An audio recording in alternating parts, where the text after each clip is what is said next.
James Fallows was a White House speechwriter during the administration of President Jimmy Carter.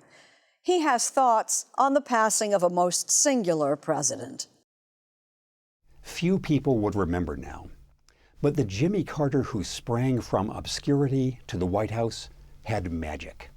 Let us learn together and work together and pray together that in the end we will triumph together.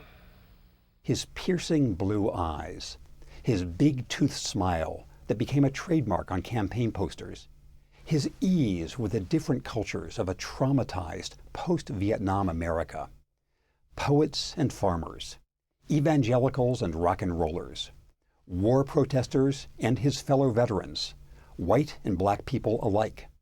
His ability to connect with so many of them led voters to take a leap of faith with him. Watergate was still an open wound. Carter offered balm and healing. He said, "I'll never lie to you." He promised to give us his best. In my 20s, I was thrilled to meet him at one of his famous softball games in Plains, and honored to work as a speechwriter on his campaign. Americans crave the prospect of healing, renewing, fulfilling the best in our national ideals. That is what the earnest, intense, no-frills Jimmy Carter offered, and what much of the country accepted with hope.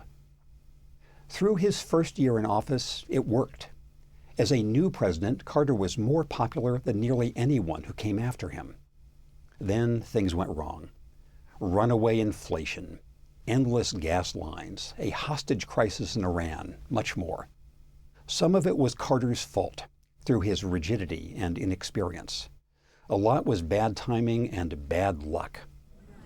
He was relatively young for a president and very fit. Yet merciless cameras caught him being attacked by a killer rabbit and looking deathly on a 10K run. He was very white. He was still standing, however, but in a very wobbly sort of fashion. These stuck as symbols of an administration on its last legs.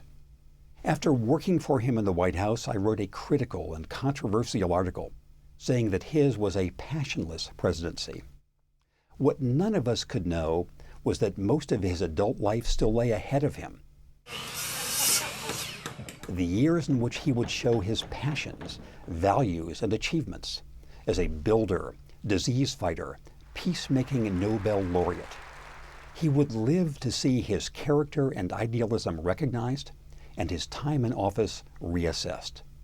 Jimmy Carter had magic at the beginning, and he found it again.